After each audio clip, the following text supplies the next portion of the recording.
Sorry, I wasn't paying attention to the time, so got cut off. So it says with the rectangular box, she determined this formula, that the surface area is twice the area of the rectangular base, you have two of those, plus the product, which means to multiply, the height of the prism and the perimeter of the base. So in symbols it looks like this. This is two of the rectangular base areas, length times height, plus the perimeter of the base, twice the length plus twice the width, times the height of the prism.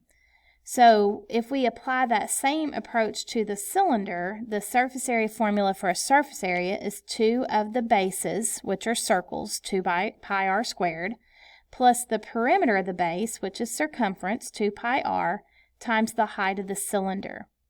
So in a basic way, we can write the formula for the surface area of any prism or cylinder by writing surface area is 2 of the base areas plus the perimeter times the height.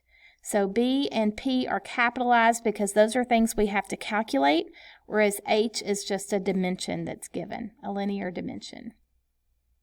So we have determined that surface area can vary even though volume remains the same. So can the opposite of that be true? Can volume vary when surface area remains the same? And of course that's true. Yes, we can keep one of them constant while the other one is changing. It doesn't matter which one. All right, good luck on your homework.